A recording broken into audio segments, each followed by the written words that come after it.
Welcome everyone to the AI Commerce at DSC Europe 23. My name is Danica Marinkovic and I will be your host today. I would like to welcome you on the behalf of the organizing team at DSC Europe 23. We are happy that you are joining us at the biggest AI event in Europe. I would also like to use this opportunity to thank our partners Ananas Gold, Rivian, the World Bank, and Bosch, without whom this conference would not be possible. Without further ado, I would like to introduce to you the first keynote speaker at DSCX, Nikola Trajkov. Nikola Trajkov is a machine learning engineer team lead. After finishing his studies at Bocconi University, he worked his way up towards becoming a member of the American Society for Engineering Education and earning an AWS certificate. His talk topic is the power of personalized customer experiences through AI innovations. Discover the world of personalized customer experiences with Nikola from ThinkSolver. In his session, we won't just talk about it, we'll roll up our sleeves and build a recommender engine. See how AI can supercharge personalization and drive business growth, and learn how to make it work for you. Nikola, the stage is yours. All right. Thank you. Let's see. Does this thing work? It does. All right. Thank you, Danica. Okay, so as our host said, we're going to talk about personalization today. First of all, I just want to say thank you to all of you for deciding to join today's session. I hope that it's going to be interesting and entertaining. As we said, we're going to talk about personalization, basically how it works. We're going to try to bring it closer to you, share some of our experiences in ThinkSolver in terms of helping clients streamline their personalize their offering. And as we said at the end, we're going to try and build a recommender together just so we demystify and get a really intuitive grasp of how these engines actually work in the background. As Danica said, I'm an ML engineer at ThinkSolver. I'm leading the custom solutions team, but I also make frequent contributions to our product as well. In terms of tools that I use and areas, I'm interested in recommender systems, anomaly detection, NLP, and as probably with most people in data, in the last couple of months, I've been playing around with large language models extensively. So this is what we're going to cover today. We're going to start with a short intro of what ThinkSolver is and what we do. Then we're going to talk about personalization in a more general concept and how we understand it, and some data and some stats and numbers regarding its contribution to businesses so far. After that, I'm going to show you how Solver Suite actually works and how do we actually help businesses streamline their efforts in personalizing their offering. And since recommenders are actually the heart of the whole personalization topic, we're going to take a deep dive and we're going to talk about our experiences with developing recommenders in ThinkSolver, some challenges that we've faced so far, and finally we're going to end up with actually building one here on stage, which is going to be a toy recommender. It's not going to be something complicated, but I'm hoping that it's going to be clear enough so everybody gets a really intuitive sense that these things work and how they work. Hopefully at the end we're gonna have some time for Q&A. Okay, so ThinkSolver is actually one of the first specialized AI and data companies in the region.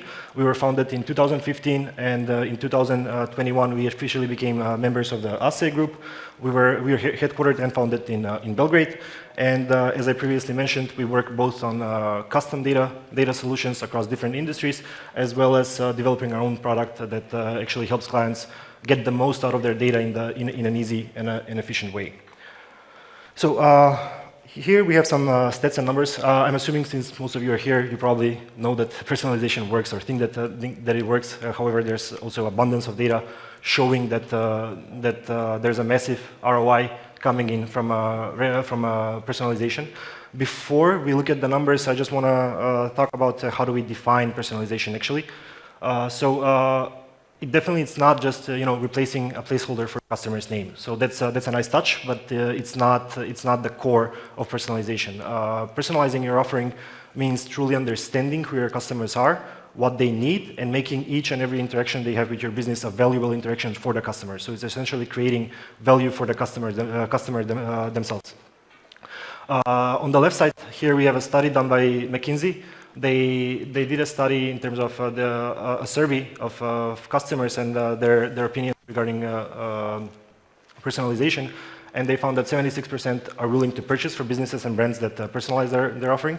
78% of them are willing to repurchase, and according to me, the most important number here is that 78% are willing to recommend businesses that personalize their offering. Why I'm saying the most important one, because in today's age, when we are constantly bombarded with information from all different sources, I think that word of mouth is that much more important.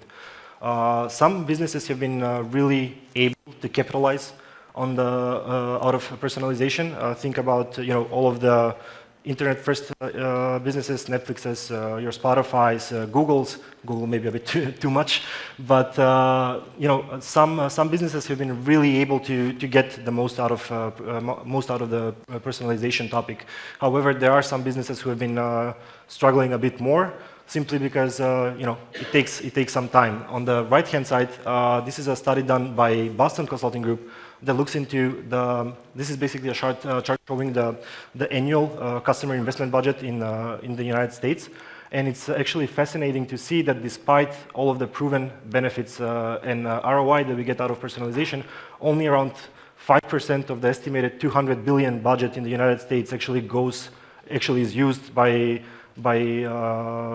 businesses in the consumer and product retail industries for personalization, whereas almost a half, that is 50% of the whole budget, still goes to general promotions and email blasts and your typical newsletters, for which we know that are not on the same level as personalized offering.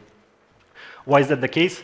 Our experience has shown that, and some of the current research is that it's not as easy for businesses to actually, start personalizing their offering and to know what to do immediately. So it takes some time to build the necessary skills. It takes some time to build the necessary teams and infrastructure and everything that you need in order to, be able to truly personalize your offering. And this is where we think that our product can actually help businesses. And we've seen this in practice.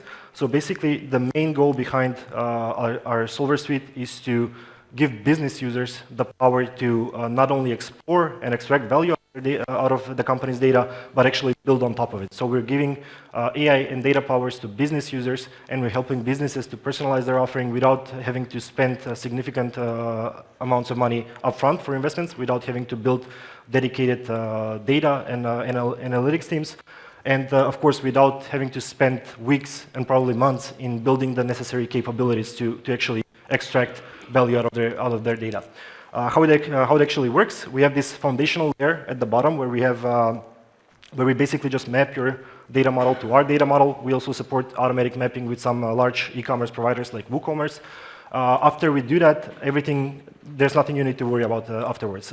Basically, we have set up all the core data pipelines here that take care of ingesting, cleaning, pre-processing, aggregating your data, putting it into shape that is suitable for ML and AI algorithms to run it. Basically, this is the core data pipelines, and then on top of them, we have a layer that is actually the brains of the product. Here, we take the pre-aggregated and pre-processed data, and we run a bunch of different algorithms and models on top of it, so that we get all of the necessary value out of the data. We run a segmentation model that for retail customers could be something like RFMT, which stands for segmenting your customers based on the recency, frequency, and monetary value of each individual customer. Then we're predicting the expected value for each one of your customers. We have a lookalike model that actually helps you find similar customers. So you have a group of customers and you're willing to find 10,000, 5,000, 50,000 more customers that are them. You can use the lookalike model for that. We also predict the churn score for each and every customer you have. And by the way, all of these pipelines and all of these models are fully optimized. So we're using, for example, Spark on the bottom for pre-processing, which means that we can easily handle terabytes of data without any significant issues. Also in the product, we have a dozen of different recommender engines that produce recommendations for all of your customers all the time. And this all happens in the background. So this is something that you don't have to worry about at all. This is all handled in the background. What your business users see are these studios on top. So we have 4 studios that are basically user interfaces that anybody can use. Segmentation, campaigning, touchpoint, and automation studio. In the segmentation studio, you can go into and explore different groups of customers, get a 360 view for each individual customer, together with some metrics like how they're interacting with your business, how much they're spending, how many times are they're buying from you, how has been their journey been through different segments over time, etc. We also allow you to build your custom segments here by using all of the dimensional data that you have in your in your business, as well as all of the extra features and all of the extra features that come out of the ML and AI modeling together with your dimensional data. The campaigning studio is a utility tool that allows you to send personalized communication and do A/B testing with the groups that you either created previously in the segmentation studio or some custom groups that you upload in real time.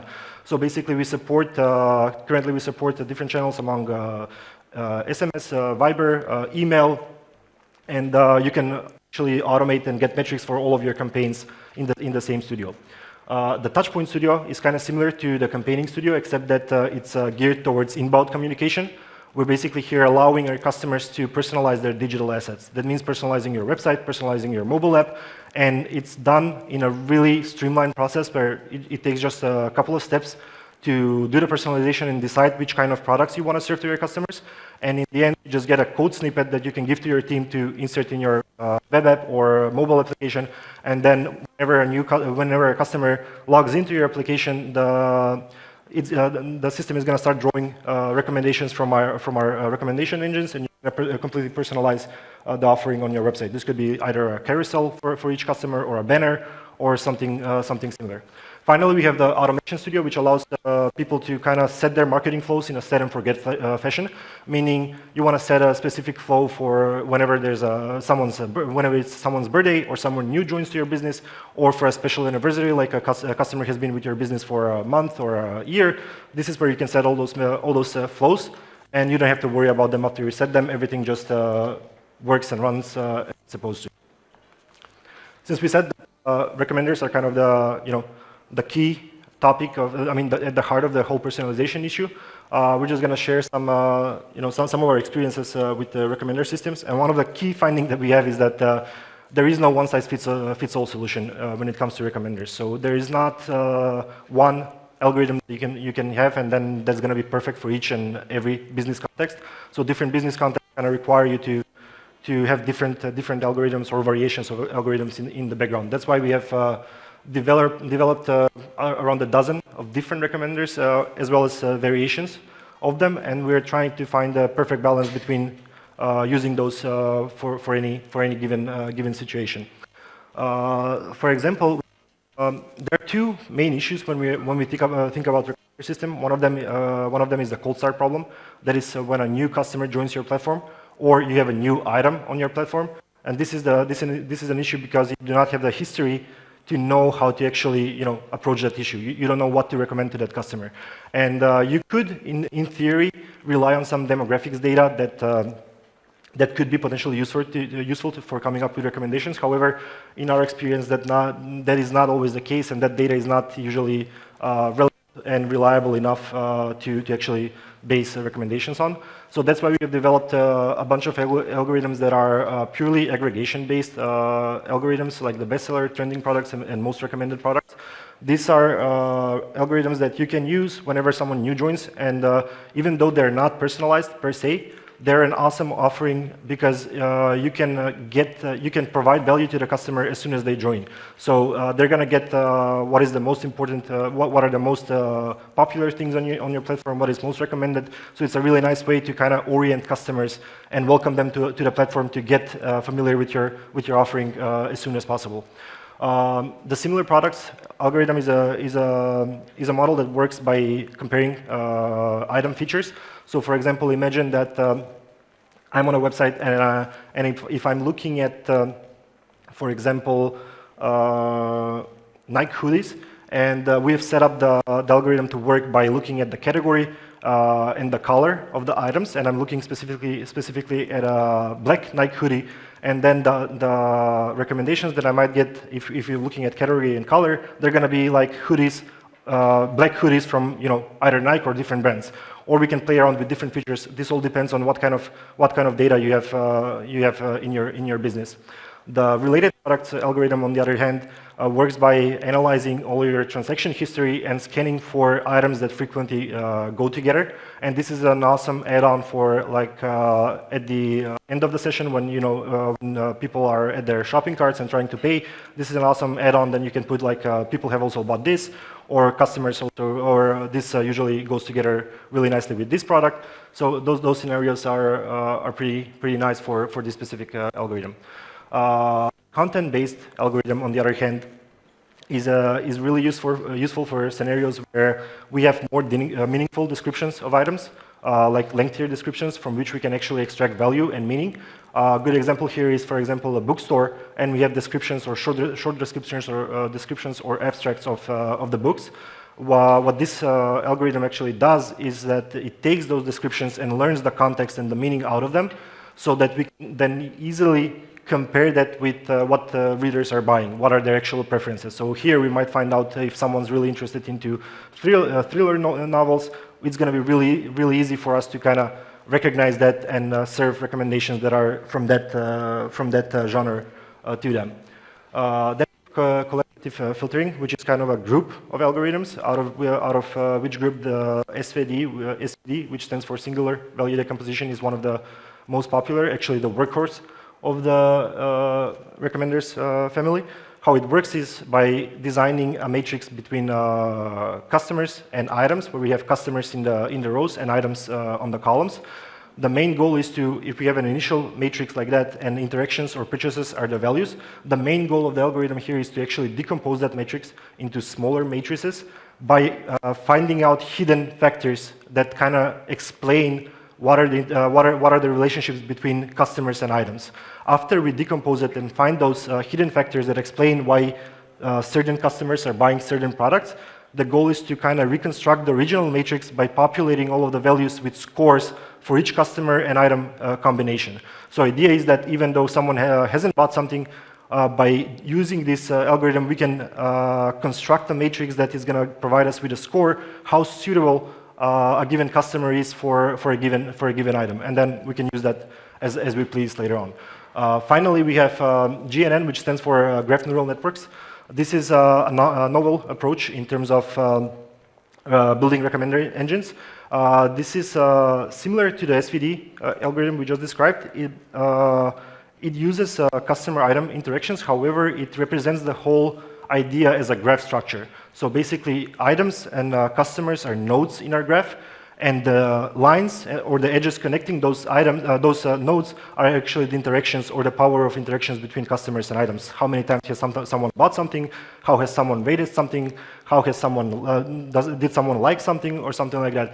How this algorithm works is that during the training process, these nodes exchange information with each other, and they're learning about themselves, their interactions, and all of the nodes in their surrounding neighborhood. It's called message passing. So while we're training, all the nodes are passing messages between each other with the ultimate goal to build out a representation of all the information they know about each other. It's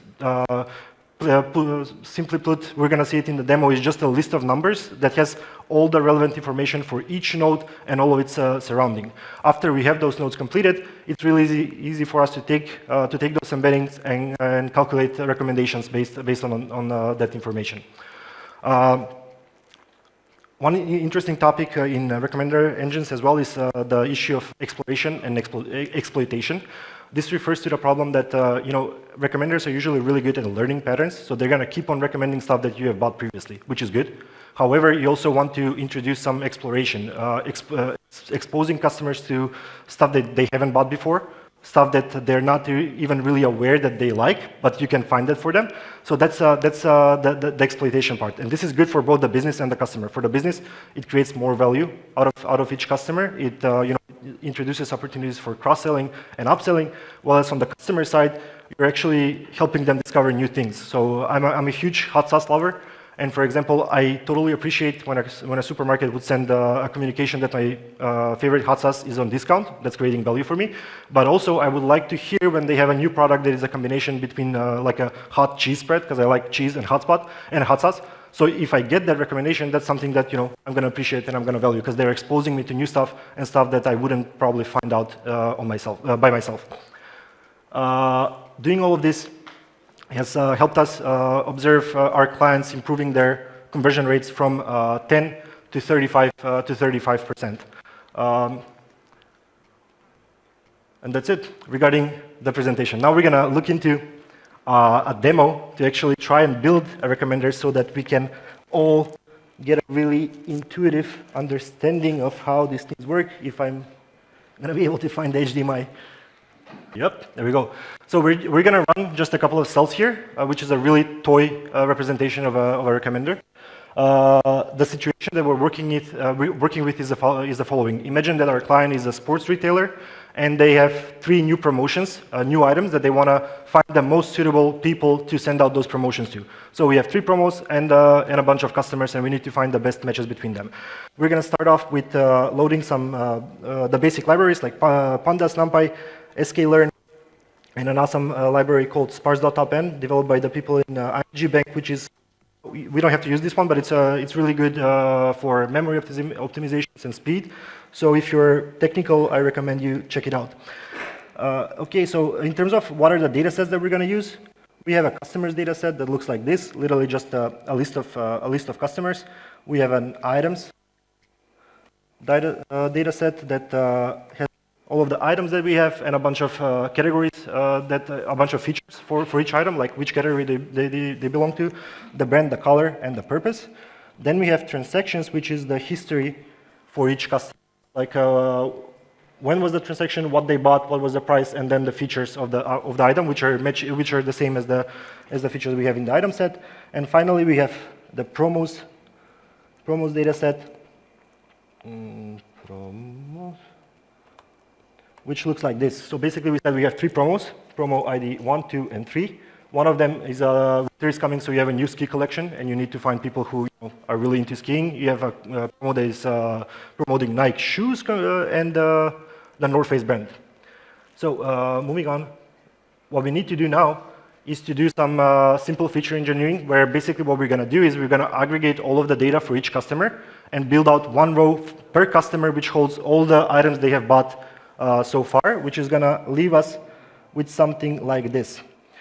So we're going to get customer ID, for example, made 8 or 10 purchases so far, and in the first purchase they bought an item that is represented by, it was category equipment, brand Fisher, and the purpose was ski. The second item was apparel Nike lifestyle. The third one, apparel North Face hiking, and so on. So we have, for each customer, we have this representation here of what they've. The idea is that computers don't really understand numbers, so we need to find a way to somehow convert this to, they don't understand words, excuse me, but we need to find a way to somehow convert this into numbers. We're going to use the count vectorizer from sklearn here, which is basically a really simple way to convert all of this into numbers. What it basically does is it takes all of the features that we have, and then it literally just counts how many times someone has bought item represented by that feature.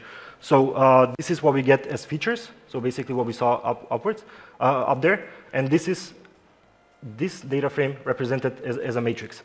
So each row represents one customer, and then the numbers here, for example, this is the first customer, the first feature is apparel, and the number 4 literally just represents how many times they have bought an apparel item. 1, 2, 3, and 4. So that's literally just counting counting each feature for each customer, how many times they have bought that.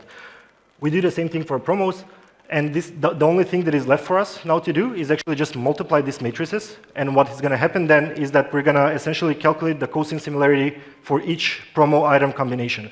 What is the cosine similarity? If you imagine that this vector or line is the vector that represents the ski promotion, then the vector of customers who are really into skiing is going to be like really close to this vector, which is going to mean that the angle is going to be low, which means that they're going to have a higher cosine similarity.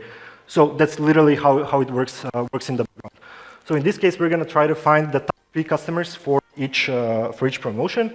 We do that. In this cell, I'm just going to format the output just so it's easier for us to see and understand. And this is what we get. So, for example, for the shoes promo, we have customers 13, 9, and 19 as the best customers, and these are the scores. There are the matching scores between the customer and the promo. For North Face, 7, 8, 12, and for ski, 5, 3, 15. And then if we actually see what has customer 13 purchased previously, we're gonna see that they are both really into the Nike brand, but not just Nike, they're also really into shoes. So we're kind of matching across, we're basing our recommendation based on different factors, and this could be as many factors as we have in our data. So we're able to kind of figure out that they're really into these two really specific things from the promotion. Also, for example, if we look at the customer number 5, that is the first, the top-rated customer for the ski promotion, we're going to see that they are really into skiing. They have sure 3 out of their 8 transactions with our business. In order to truly understand more intuitively how this looks and what this means, we're going to get a plot like this. So these are similarities represented on a chart. The red dots are actually our promotions, and then the blue dots are our actual customers. So we said that for the North Face brand, the most suitable customers are customers 7, 8, and 12. And if you look at the dots, the closest dots to the North Face promo are 7, 8, and 12. It's going to be the same thing for the Nike shoes. We have 13, 9, and 19. If we check here, it's going to be 13, 9, and 19.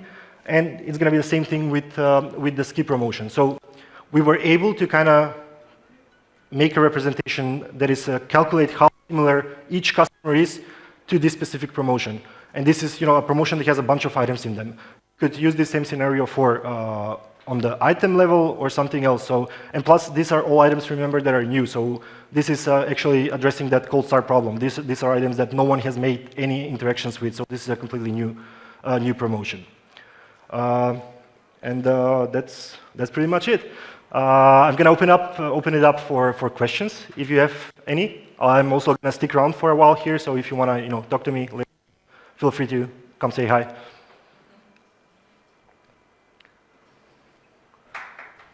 No. Thank you. All right. Thanks a lot. I'm gonna stick around, so if someone's shy and doesn't want to ask a question in public, I'm gonna be here for a while. Thank you. Thank you.